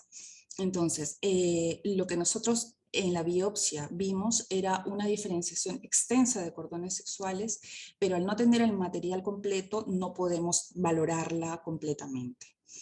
Como en nuestra inmunohistoquímica vimos, hay una positividad para marcadores tanto de cordones sexuales. A nosotros no solamente nos salió positivo el WT1, aunque morfológicamente claramente eran diferenciación de tipo de cordones sexuales, y son negativos para desmina, caldesmón, S100 y EMA. Dentro de las alteraciones moleculares, la más frecuente es la fusión JAS-F1 sus12, en que se presenta en el 80% de todos los casos que presentan este tipo de alteraciones. Pero adicionalmente se ha encontrado un reordenamiento del gen PHF1 justamente que asocia esta diferenciación de cordones sexuales en los sarcomas del estroma endometrial. Es decir, y que se piensa que podría inducir este tipo de diferenciación. Y nuestro principal diagnóstico diferencial, que también al inicio estuvo planteado, fue un tumor uterino que recuerda al tumor ovárico de cordones sexuales o UTROSC. En este caso, lo que hay que hacer es un muestreo extenso, ya que las técnicas inmunistoquímicas no van a ser de ayuda. Y aquí sí, el estudio molecular puede diferenciarlos, ya que como mencionaron en las anteriores en la anterior presentación, están asociados a reordenamientos del gen GREB1 y ESR1. Y si ya era difícil distinguirlo con nuestra hematoxilina eosina y nuestros cortes en parafina, pues mucho más difícil distinguirlos en una intraoperatoria. Este caso fue publicado debido a que se presentó a un patólogo hacer este diagnóstico diferencial justamente en un corte que había seleccionado en intraoperatoria. Definitivamente esto fue diferido debido a que solamente aparentemente se había muestreado la zona de diferenciación de cordones sexuales y no se podía hacer la diferenciación entre un UTROSC y un sarcoma del estroma endometrial con diferenciación de cordones sexuales. El pronóstico de estas patologías es diferente, ya que el UTROSC tiene un pronóstico intermedio, mientras un sarcoma del estroma endometrial tiene un peor pronóstico. Otros diagnósticos diferenciales que tal vez podrían plantearse serían un adenosarcoma o un carcinosarcoma, pero estas lesiones se caracterizan por tener una proliferación bifásica de un componente mesenquimal y otro epitelial que no vemos en ese caso. El estadio es el factor pronóstico más importante en el sarcoma del estroma endometrial, ya que la supervivencia está asociada justamente a los estadios 1 y 2, una mayor supervivencia del 90% y una menor supervivencia en las estadías 3 y 4. La tercera parte de los casos, a la presentación, ya pueden tener una extensión pélvica extrauterina, generalmente ovárica. Tienen recurrencias, el 10 al 30% de casos. Estas suelen ser tardías y pueden metastatizar hasta los 10 a 15 años. El tratamiento recomendado es la histerectomía con salpingo-oophorectomía bilateral y la radioterapia y tratamiento hormonal ya delimitado para otros estadios. Gracias. Muchas gracias, Jessica. ¿Puedes dejar de compartir? Por favor. Muy bien. ¿Alguna pregunta, comentario? Es interesante que mencionaste la serie de casos con VHF1 reordenado. Qué curioso que en partes voladas están los tumores fibromicoides osificantes que tienen este reordenamiento y pueden tener una disposición trabecular o cordonal. O sea que se parecen en algo las partes blandas a los sarcomas de útero. En al menos los estudios que he podido revisar, o el estudio que he revisado, asocian este reordenamiento a una inducción a la diferenciación de cordones sexuales y un peor pronóstico también. Esther, ¿algún comentario? Solamente un par de cosas. El marcador WT1 no es específico de los cordones sexuales, también se ven en tumores de músculo liso, ¿no? O sea que no, esto no es específico lo que te quería decir. Dijiste que era positivo para la desmina, ¿no? Para algunos marcadores musculares, ¿o no tu caso? Sí, para desmina y actina de músculo liso, en la parte de diferenciación. En mi opinión, lo que he visto que tienes, yo creo que también tienes diferenciación muscular en ese tumor. Y todo lo que tú estás describiendo como áreas hialinizadas es lo que nosotros empezamos a llamar como starburst pattern. ¿Entiendes? Que tiene, y no infrecuentemente esa diferenciación muscular se asocia con diferenciación de cordones sexuales. Y en el artículo que Emanuela De Angelo y Dr. Pratt están con PHF1, en ese artículo ellos tienen diferenciación, como tú muy acertadamente has dicho, tienen diferenciación característicamente a cordones sexuales, pero también se asocian a diferenciación muscular. Y creo que el tuyo tiene los dos. Sí, sí que se vio en la biopsia inicial, pero ya no en la pieza. En la pieza fue lo único que cambió. Sí. Tal vez porque no se veían, en la biopsia inicial había más de esa zona. Sí, exactamente. Sí. Muy bonito. ¿Algún otro comentario, pregunta? Bueno, muy bien, Jessica, muchas gracias por tu tiempo y por la presentación de este caso tan bonito que nos mostraste también aquí. Y pasamos a nuestro último ponente, que es el doctor Alberto Gallardo, también de Barcelona, de patólogo del Hospital Sant Pau. También, bueno, experto en patología ginecológica y en patología molecular. Muchas gracias, Alberto, por la oportunidad de presentar un caso, tenerte aquí y cuando quieras puedes compartir e iniciar.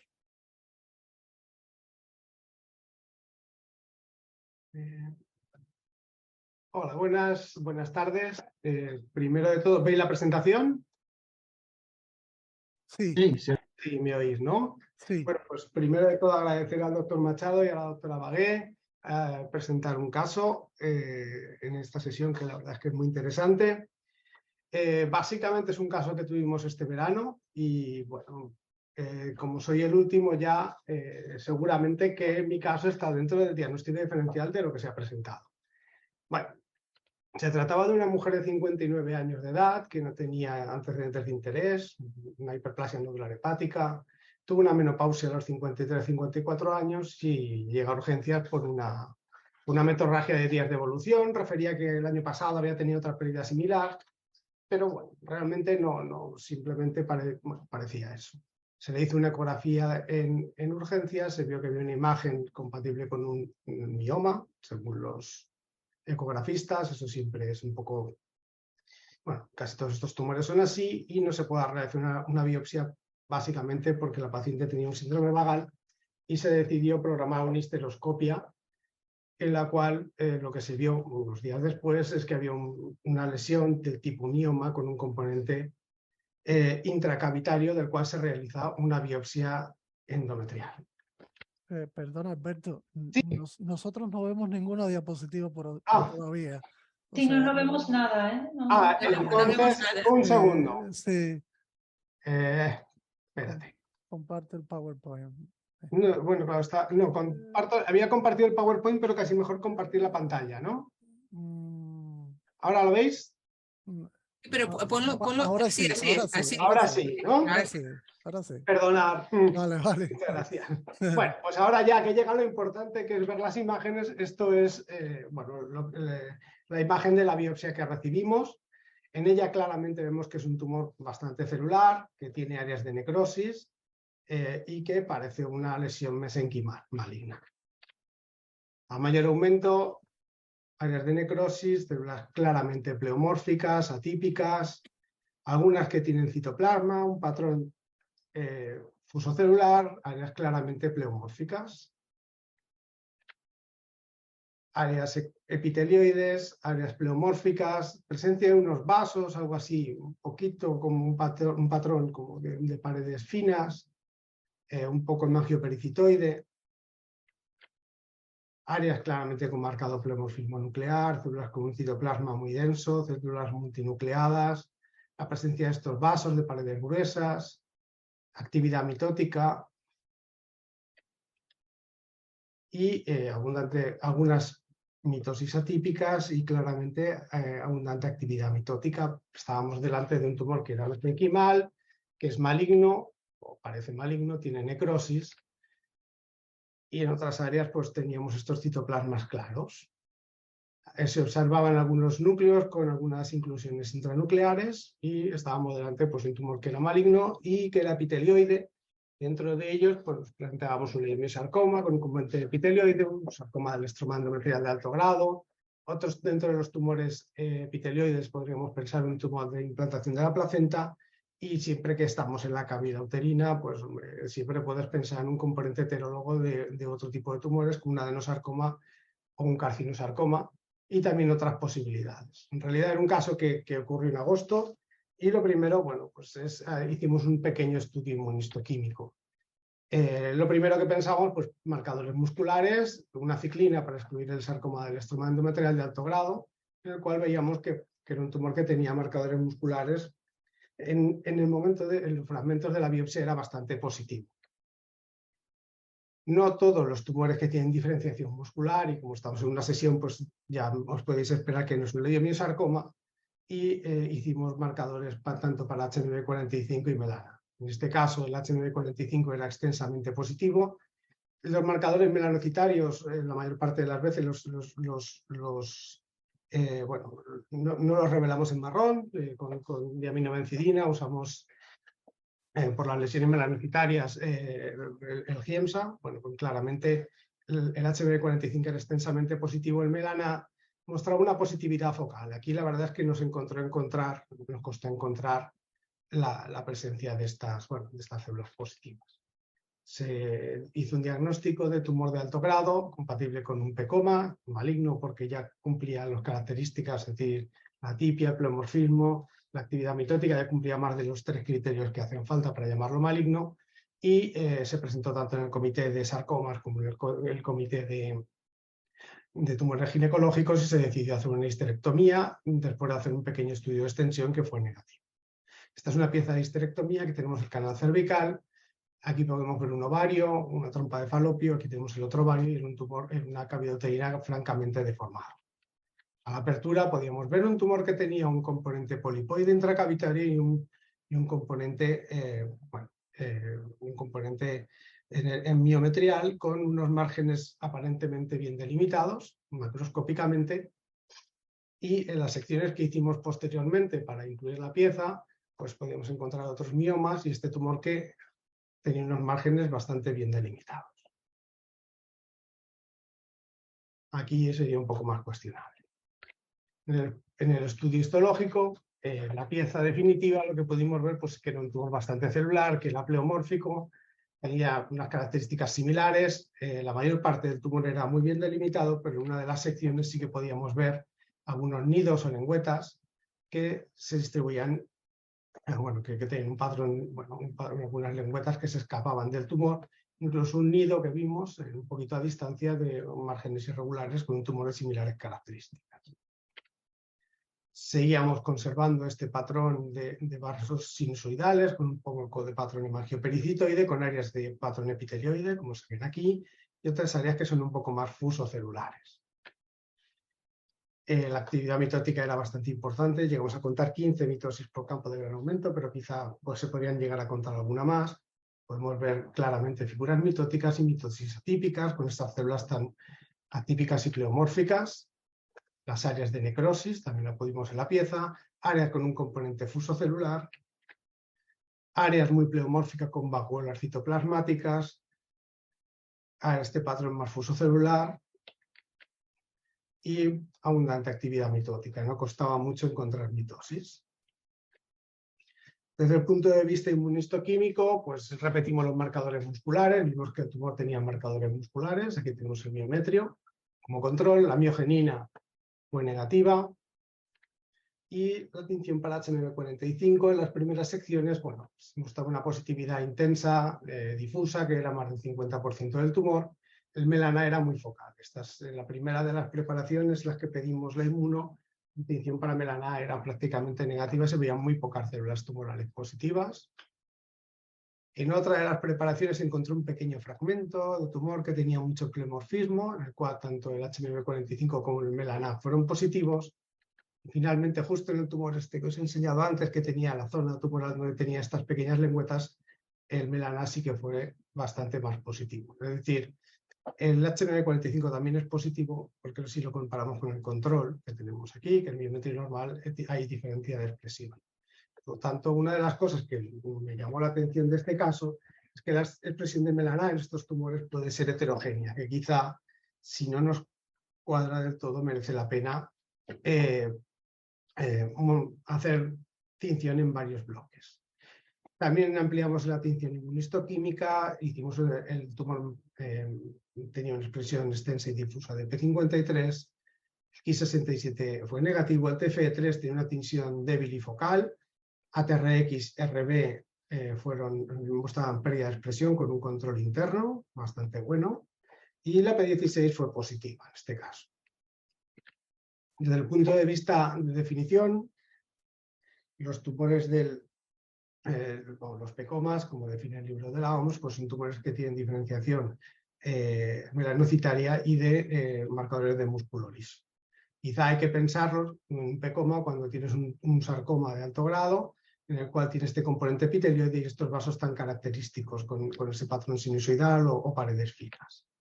La localización de los PEComas más frecuente es el cuerpo uterino, que se han descrito en otras localizaciones. En un 10% se puede asociar esclerosis tuberosa, en nuestro caso no tenía historia. La clínica suele ser de masa abdominal, la media de edad son 50 años, parecía nuestro paciente, la media de tamaño 5 centímetros, y desde el punto de vista macroscópico, pues ser bien mal delimitados, pueden tener hemorragia, tienen necrosis y característicamente suelen ser tumores que tienen un reblandecimiento. Los patrones pueden ser diferentes, pues tenemos áreas epitelioides, áreas fusocelulares, la tipia es variable, la actividad mitótica es variable y puede haber o no representación de pigmento melánico. Yo incluso las inmunonegativas las he usado para buscar si encontraba pigmento melánico y en este caso no lo he encontrado. Desde el punto de vista de los patrones histológicos, pues los niños discoesivos con la fina red capilar son característicos. La fina red capilar yo creo que es muy importante y podemos ver células multinucleadas, células con citoplasma rico en lípido, células de hábito rhabdoide, la distribución radial perivascular y se han descrito casos de tipo linfoleiomyomatosis light. Los que tienen translocación de TFE3 suelen tener células uniformes con citoplasmas claros o eosinofílicos, un patrón más enidoso o alveolar sólido. Pero yo creo que son los menos frecuentes. Dentro del estudio inmunistoquímico, yo creo que es, bueno, los más importantes, yo creo que los que se puede llegar al diagnóstico es teniendo dos marcadores melanocitarios, HMV45 y melana. Es importante que la expresión sea difusa, o por lo menos del 50% en el tumor. El melana es más específico, pero puede ser más focal, y yo creo que a veces merece la pena buscarlos. Y si tenemos varios bloques, buscar en varios bloques. Tanto la catepsina como el MITF1 también son marcadores que son prometedores. Lo que pasa es que no hay que olvidar que la catepsina puede ser positiva en tumores del músculo liso, la S100 puede ser positiva en algún porcentaje de casos y el TFE3 es positivo en los casos translocados, pero en estos casos seguramente debemos esperar y si alguien una atención más difusa. Desde el punto de vista de criterios de malignidad, pues en el libro de la OMS están muy bien recogidos. Dicen que tienen que haber más de los 3 de los siguientes criterios, que son más de 5 centímetros, en nuestro caso media 7, alto grado nuclear, en nuestro caso es muy atípico, mitosis, un índice mitótico elevado, en nuestro caso no hacía falta mucho para encontrar gran cantidad de mitosis, presencia de necrosis o invasión vascular. En nuestro yo creo que lo único que le faltaba es la invasión vascular. Desde el punto de vista, bueno, he hecho una pequeña revisión bibliográfica, he encontrado 2 artículos en los cuales está la doctora Oliva, como en casi todos los tumores de todos los sarcomas uterinos se encuentra un artículo interesante de la doctora Oliva.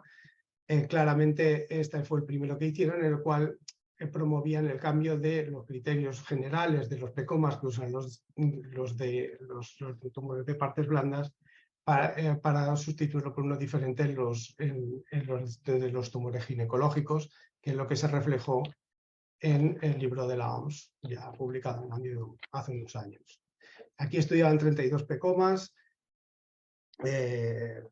definieron 2 casos que tenían patrón de linfoangioleiomyomatosis like, y bueno, sobre todo lo que decían que, si os leéis el artículo, que es muy interesante, la presencia de estos vasos de paredes delicadas o de patrón sinusoidal que son muy importantes.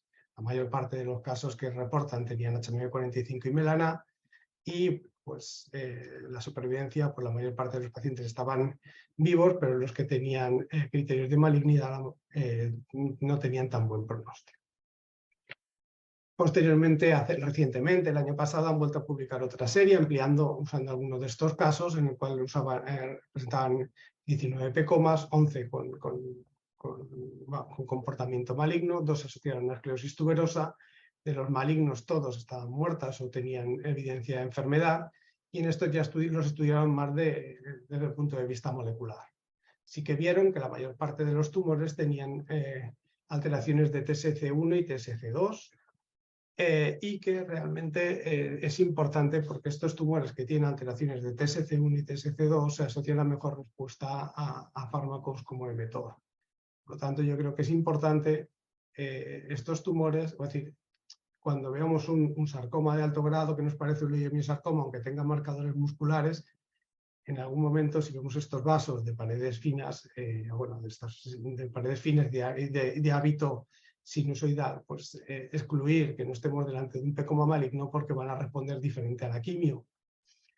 Ellos reportan que todos tienen tinción para HMB45 y casi todos, más del 50%. La tinción para melaná es frecuente, fue positiva en el 79% de los casos, pero más del 50% solo en 4 de los 17 casos, y hicieron un estudio molecular en el cual vieron un montón de lesiones. La que me interesa es que vieron alteraciones de ATRX, además de las de TSC1 y TSC2, que son las más frecuentes y yo creo que son las que deberíamos buscar en los pecomas uterinos, y bueno, pues las alteraciones de P53, que también fueron frecuentes, sobre todo en los casos malignos. Ellos también nos presentan un caso en el cual tenían un componente más epitelioide y un componente más flujo celular, se asociaba a necrosis, y un poco se puede parecer un poco al caso que les he presentado, y por lo menos me lo ha recordado en algún momento. Ellos recomiendan o proponen un algoritmo para clasificar estos tumores con diferenciación melanocitaria. Por un lado, los que tienen alteraciones de TSC, como pecomas clásicos, los que tienen TFE3, como morfológicamente son un poco diferentes y tienen diferente alteración molecular, se clasificarían como pecomas con alteración de TFE3. Si no encontramos ninguna de estas alteraciones y seguimos teniendo una expresión de más del 50% de HMB45, favorecer el diagnóstico de pecoma, y en los casos que no cuadran, pues hacer un diagnóstico definitivo. Nuestro hospital es un centro de referencia de sarcomas y también de sarcomas uterinos, y hemos recogido los casos de pecomas que teníamos en el servicio. En realidad tenemos 4 casos de pecomas malignos. De todos ellos la edad media es unos 55 años, en 2 casos tenían metástasis y de ellos uno de ellos murió de enfermedad. La paciente que les he presentado no tiene, o por ahora está libre de enfermedad, y también en este caso hicimos un pequeño estudio inmunohistoquímico en el que vimos que la mayor parte todos ellos tienen una expresión intensa y difusa de HMB45. La expresión de melaná es variable, pero en algunos casos son casos que se tratan en el hospital, pero que no disponemos de todo el material, y seguramente si extendiéramos el estudio de melaná encontraríamos algún caso más positivo. La expresión de marcadores musculares es positiva pero variable, y como dato curioso, 3 de los 4 casos tienen sobreexpresión de P53 mediante inmunohistoquímica y P16.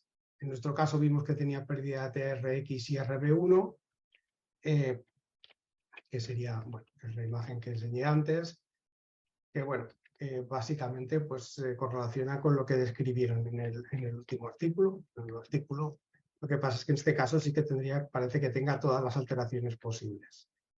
Y en cuanto a la expresión de TF3, en realidad las expresiones son todas es focal, y en los 2 casos que hemos hecho en Archer, un poco para correlacionar con el TF3, no lo hemos usado para el diagnóstico, porque el Archer que usamos no incluye ni TSC1 ni TSC2, han sido wild-type, por lo tanto son negativos. Y bueno, eso es todo, muchas gracias, y cualquier cosa, pues encantado de responder a cualquier pregunta. Muchas gracias, Alberto, por tan bonito caso. Ya veo que los pecomas también se incorporan a la lista de tumores con pérdida de RB. ¿Esta pérdida de ATRX y RB podría estar asociada con progresión tumoral? O sea, los casos malignos de pecoma maligno serían los que deberían tener o podrían tener pérdida de ATRX o RB, o eso es indiferente. Yo creo que se asocian a maligno, pero se deben asociar también, tienen que ver con P53, inestabilidad cromosómica, que estoy seguro que lo tiene con este pleomorfismo, ¿no? Y bueno, yo creo que lo que no he dicho es que sí que seguramente buscaremos las mutaciones de TSC1 y 2, que yo creo que sí que sería recomendable tenerlos, porque hablando con los oncólogos sí que es importante a la hora del tratamiento. Muy bien. ¿Algún comentario, pregunta, Esther? Yo solamente quería decirle a Alberto, bueno, que estoy encantada de volverte a ver, Alberto, que Lo mismo digo. Que no te veía. La otra cosa es que cuando tú has mostrado las fotos, tú has mostrado las 2 partes, la fuso celular y la epitelioide, lado por lado. Y cuando tú miras la tinción, tu tinción para HMB45 y Melan A es en la parte epitelioide y tu tinción de marcadores musculares es predominantemente en la parte fusocelular, como de hecho pasó en nuestro caso, ¿no? Sí. Y bueno, y te planteas, y tiene la alteración de RTRX, ¿no? Que es lo que se ve en leiomiosarcomas, ¿verdad? Entonces te planteas si hay de hecho una relación entre estos dos tumores, ¿no? Que esto siempre ha sido una ¿cómo se llama eso?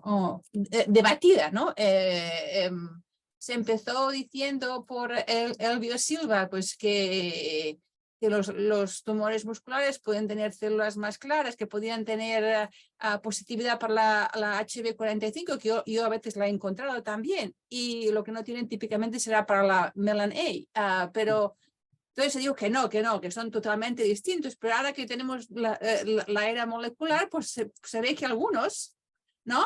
La P53, la RTRX, ¿no? Estos son marcadores del leiomiosarcoma, ¿no? Típicamente no los vas a ver tú en un PCOMA. Entonces, pues puede ser que tengan algún tipo de relación.